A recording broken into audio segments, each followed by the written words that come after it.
une bonne page qui suis-je? La page qui suis-je, c'est un peu un incontournable du site web, mais pas seulement. On retrouve aujourd'hui des bios dans plein de réseaux sociaux. Quand on est entrepreneur, c'est pas toujours simple de savoir comment s'y prendre pour avoir le juste message de cette page qui suis-je. Alors un qui suis-je professionnel. Moi, je me souviens encore de l'époque où les qui suis-je, les à propos, on les trouvait essentiellement sur les blogs. Il y avait un côté un peu perso qui permettait de montrer qui était derrière les billets de blog et qui était, voilà, quel était l'univers de la personne. Il y avait ce côté un peu voilà, pro, pas tout à fait pro, un peu perso et univers qu'on pouvait trouver. Et puis sur les sites qui étaient vraiment pro, là on pouvait trouver des pages comme notre équipe, notre agence. Il y avait quand même ce côté, même si je suis tout seul, je vais mettre équipe, agence, studio, pour donner ce côté un peu professionnel. Mais malgré tout, aujourd'hui, on se rend compte que cette notion de bio, de qui suis-je, qui a vraiment pris un grand essor avec les réseaux sociaux, elle a un enjeu plus fort. Il y a peut-être aussi cette notion de personal branding et de storytelling qui est venue vraiment soutenir la communication d'aujourd'hui. Et donc faire une bio sur un réseau social, c'est quelques lignes, c'est peut-être pas très compliqué. Par contre, écrire une page complète de site web, ça c'est une autre affaire. Donc du coup, l'idée c'est d'avoir, quand on a une page qui suis-je sur son site, et d'avoir une communication qui soit cohérente. Comme je vous disais, cette page qui suis-je, c'est un élément stratégique de votre communication, avec des notions donc de personal branding et de storytelling. L'idée c'est de donner vie à votre entreprise avec votre personnalité, votre histoire et puis aussi son histoire, l'histoire de votre entreprise, l'histoire de votre activité. Le plus délicat, c'est de savoir où placer le curseur. Surtout quand on est solopreneur ou quand on est en toute petite équipe, la limite entre le pro et perso des fois est un peu floue. Et on se dit, est-ce que je vais aller plus loin? Est-ce que je vais parler vraiment de mon perso parce que ça compte ou pas? Donc c'est toute la difficulté de cette page qui suis-je. Et puis voilà, de se dire, je vais apporter une approche humaine, mais quand même garder en tête que c'est quelque chose de cohérent avec ma communication, que je ne parle pas de moi, je parle quand même de mon activité, de mon entreprise. Et si je communique, eh ben c'est aussi pour trouver des clients, pour agrandir ma clientèle, voilà, pour toucher des gens. Donc cette page qui suis-je, il faut savoir voilà, trouver le juste milieu, notamment avec les réseaux sociaux. C'est-à-dire que si vous ne vous mettez pas forcément en avant sur les autres réseaux, sur les réseaux sociaux, ou même peut-être dans les descriptifs de vos prestations, parfois il y a certaines prestations qui sont très personnelles, ou dans votre newsletter, et bien cette page qui suis-je, si vous voulez la garder cohérente, vous allez pouvoir la laisser quand même relativement sobre. Pas besoin de faire étalage de votre vie, de votre parcours, si partout ailleurs vous ne le faites pas. Et au contraire, si vous êtes beaucoup sur les réseaux sociaux, que vous montrez qui vous êtes, que vous allez un peu plus dans du personnel, la page qui suis-je va aussi être l'occasion peut-être d'avoir un discours plus structuré. Parce que c'est vrai que les réseaux sociaux, on peut mettre beaucoup de choses de notre vie, mais ça reste voilà, des petits points. Là, cette page qui suis-je, il y a cette notion de structure qui va poser et qui va vous poser comme étant quelqu'un qui communique de façon cohérente et professionnelle. La page qui suis-je, c'est aussi le premier lien. Et dans certains cas, le premier lien de votre visiteur avec vous, avec qui vous êtes. Ils vont peut-être vous découvrir pour la première fois. Et même si vous avez tendance à vous dites, bon, les gens ne vont pas venir regarder la page qui suis-je, c'est pas le premier truc qu'ils vont regarder, ben détrompez-vous. En fait, on se rend compte qu'aujourd'hui, il y a tellement d'offres, tellement de services, tellement de possibilités que ce qui va faire la différence, eh ben, c'est vous. C'est l'énergie que vous y mettez, c'est les mots que vous donnez, c'est peut-être simplement une anecdote, peut-être un parcours, une expression qui va faire que là, la personne qui vient juste lire, eh ben, elle est convaincue et elle devient beaucoup plus facilement un client potentiel. Donc cette page qui suis-je, c'est vraiment le petit truc qui peut faire le déclic, on va dire à prestation un peu équivalente, un peu partout. Et maintenant, bah, vous allez me dire, mais c'est bien gentil, mais comment on écrit une page qui suis-je? Alors il y a autant de pages qui suis-je que de personnes, mais moi je vais faire un petit focus sur 3 grands types de pages qui suis-je, à savoir présent, futur, passé, liste et manifeste. Dans ces différents cas, moi je vais vous donner voilà, quelques petits points. Sachez qu'aussi aujourd'hui ce qui fonctionne bien, l'air de rien, c'est aussi de faire des vidéos, c'est aussi de se présenter. C'est des vidéos qu'on peut quand même faire avec cette histoire de présent, passé, futur, de liste, pourquoi pas. Vous pouvez vous présenter en faisant une liste, pourquoi pas, et le manifeste également, donc sous format écrit ou sous format vidéo. Je pense que c'est quelque chose qui fonctionne assez bien.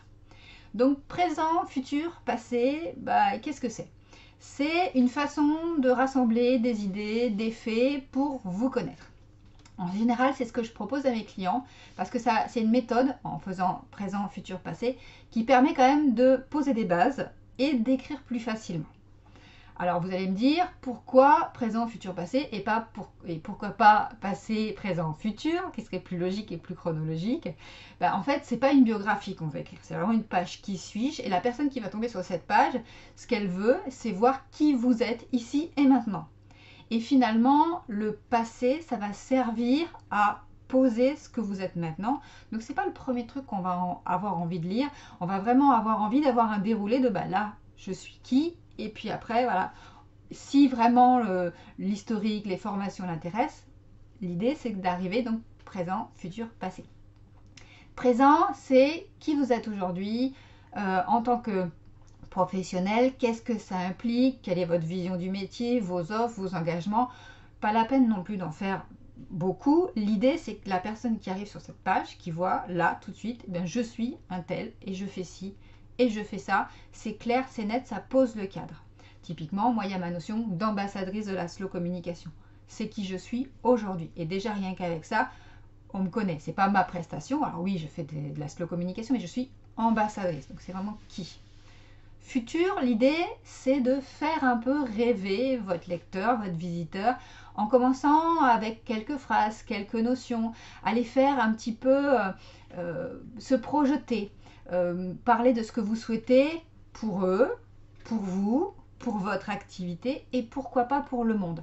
Commencez à enclencher ce lien entre le vous d'aujourd'hui, votre lecteur, et puis hop, ce que vous allez pouvoir, pourquoi pas, créer ensemble. Et le passé, ça va être consolider leur confiance en leur montrant comment vous en êtes arrivé là. Avec des formations, avec peut-être un parcours, avec tout ce qui a pu apporter de la valeur à l'entreprise que vous avez créée aujourd'hui. Donc l'idée globalement, voilà, c'est d'écrire tout ça avec cette vision-là de où je suis aujourd'hui, qu'est-ce qu'on peut faire ensemble, qu'est-ce qui pose finalement le cadre dans lequel je suis aujourd'hui. Évidemment, quand vous écrivez ce genre de choses, il faut toujours penser à une écriture un peu web, c'est-à-dire avec des phrases plutôt courtes, avec des titres, avec des sous-titres. L'idée, c'est pas de faire une biographie, comme je vous le disais au début, mais vraiment de faire quelque chose qui est fluide, qui est agréable à lire, qui est plaisant. Ça, c'est mon fameux présent, futur, passé. C'est en général voilà, ce que moi je préconise pour mes clients, qui fonctionne bien, où il y a de la matière, plus ou moins en fonction de ce qu'on a envie de dévoiler, mais qui permet cette latitude et voilà, de travailler cette notion un peu de storytelling et de personal branding en fonction de où on met le curseur. Ensuite, il y a la liste. Si vous n'êtes pas à l'aise avec écrire beaucoup de textes et faire des grandes phrases, la liste, ça peut être quand même un moyen sympathique de faire un qui suis-je. Vous pouvez choisir une liste très courte et factuelle, une liste drôle, une liste décalée. Tout va dépendre un petit peu de votre stratégie de communication générale et puis de ce que vous avez envie vous aussi, parce que c'est quand même important. Voilà, ne faites pas une liste drôle si vous n'êtes pas fondamentalement à l'aise avec de l'humour, ou au contraire, faites une liste drôle si quelque chose de trop formel, ça ne vous correspond pas.